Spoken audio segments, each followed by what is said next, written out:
ఈ video doubling principal మీద a small briefing. ఈ 148 పారా కూడా మీకు చిన్న బ్రీఫింగ్ ఇవ్వడానికి ట్రై చేస్తాను. సింపుల్గా మీకు ఆల్రెడీ తెలుసు కానీ కొంచెం చిన్న బ్రీఫింగ్.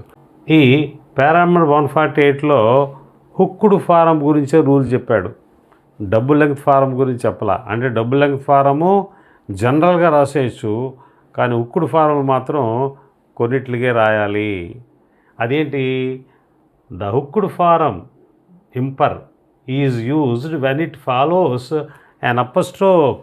ఎగ్జాంపుల్ ర్యాంపర్, ర్యా అనేటువంటిది అప్పస్ట్రోక్ కాబట్టి అప్పుడు హుక్డ్ ఫారం పర్ రాయాలి. అలాగే హారిజాంటల్ ఫాలో అయినట్టయితే encumber, K is horizontal, hooked form per రాయాలి. ఇది చాలా సింపుల్గా మనము అర్థం చేసుకుంటే, కంబర్ వచ్చిందనుకోండి హారిజాంటల్ ఫాలో అయింది కాబట్టి హుక్డ్ ఫారం రాసేస్తాం.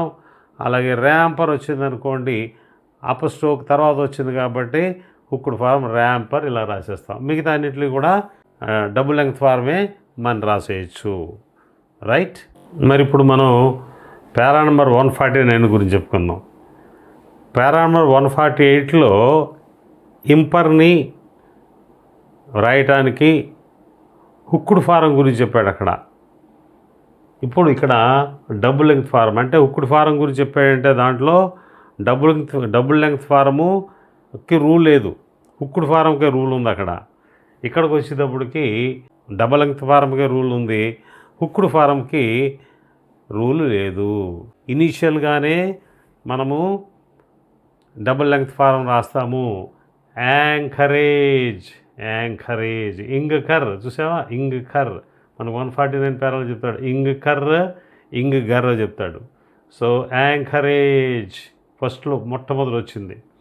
అలాగే వెన్ ఫాలోడ్ ఏ సర్కిల్, ఈ ఇంగర్ అనేటువంటిది ఒక సర్కిల్ ఫాలో అయినట్టయితే చూడండి సింగర్. ఈ రెండిట్లో డబుల్ లెంగ్త్ రాస్తాము, మిగతా అన్నీ కూడా హుక్డ్ ఫారం ఇంగరే రాసేస్తామని చెప్పడం జరిగింది. ఇది మీకు అర్థమైందనే అనుకుంటున్నాను నేను. అలాగే మనం పారా నెంబర్ 150 గురించి ఒకసారి చెప్పుకున్నాం. ఇంతకుముందు పారాలో చెప్పుకున్నాం మనం కర్వ్డ్ స్ట్రోక్స్ని డబుల్ చేయడానికి రూల్ ఏమీ లేదని చెప్పి, కానీ ఒక్క ఎల్కి మాత్రమే రూల్ ఉంది.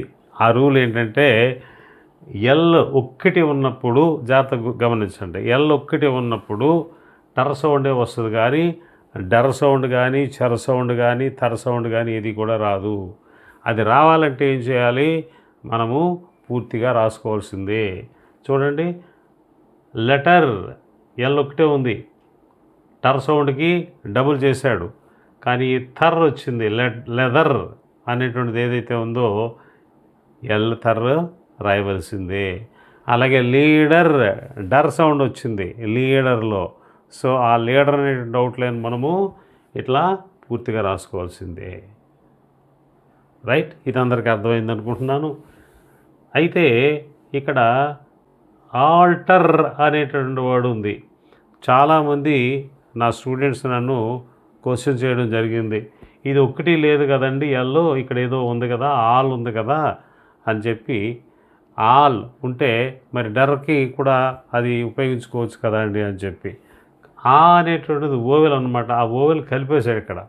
అంటే ఎల్ ఒక్కటే ఉన్నట్లు లెక్క, సో టర్ సౌండే వస్తుంది ఆల్టర్. ఇది కూడా గమనించండి. తర్వాత మీరు ఈ ఎక్సర్సైజ్ నెంబరు 91లో 4th లైన్లో 5th వర్డ్ చూసుకుంటే రింగ్ లీడర్ అని చెప్పుండి లీడర్ డబుల్ చేశాడు ఇక్కడ.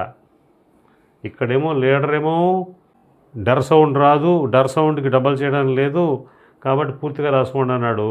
ఇక్కడికి వచ్చేటప్పటికి లీడర్ డబుల్ చేసేసాడు. ఎందుకు చేశాడు అంటే రూల్ ఏం చెప్పాడు? ఎల్ ఒక్కటే ఉన్నప్పుడు, ఇక్కడ ఎల్ ఒక్కటే ఉంది, ఎల్ ఒక్కటే ఉంది కాబట్టి లీడర్ మనం డర్కి డబుల్ చేయడానికి వీల్లేదు. కానీ ఇక్కడ రింగ్ లీడర్ అనేటువంటి ఎన్ని కాన్స్టెంట్లు వచ్చినాయి?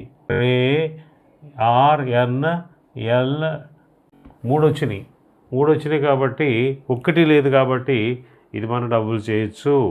అలాగే బ్రీచ్ ఆర్డర్లో కూడా బర్ర వచ్చింది, చెయ్యి వచ్చింది, ఎల్ వచ్చిందండి. ఎల్ ఒక్కటి లేదు అక్కడ, కలిపి ఉన్నది కాబట్టి బ్రీచ్డ్ వాటర్ డబుల్ చేశాడు. ఇది మీరు అందరు కూడా గమనిస్తారని చెప్పి అనుకుంటున్నా.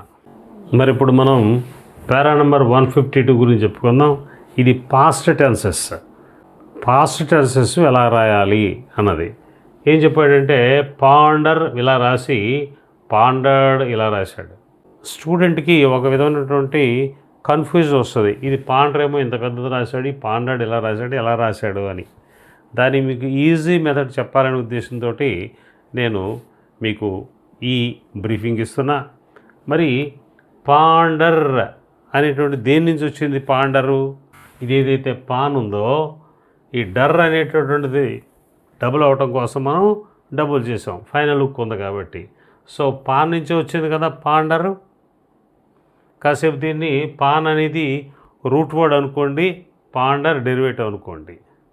రైట్, ఇదిగో పాన్, ఈ పాన్ పాండర్. సో ఈ పాండర్డ్ వచ్చేటప్పటికి పాస్ట్ టెన్స్కి వచ్చేటప్పటికి ఏం చేస్తారంటే చూడండి, ఈ పాన్ని హాఫ్ చేయండి, పాండ్ హాఫ్ చేయండి. హాఫ్ చేశారా?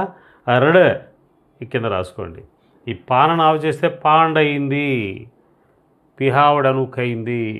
ఈ ఆర్డి ఏదైతే ఉందో డౌన్వర్డ్ ఆర్ హావర్డ్ థిక్ అని రాసుకోండి, పాండర్డ్. అట్లా మీరు అబ్జర్వ్ చేస్తే మీకు పాండర్డ్ ఈజీగా వచ్చేస్తుంది.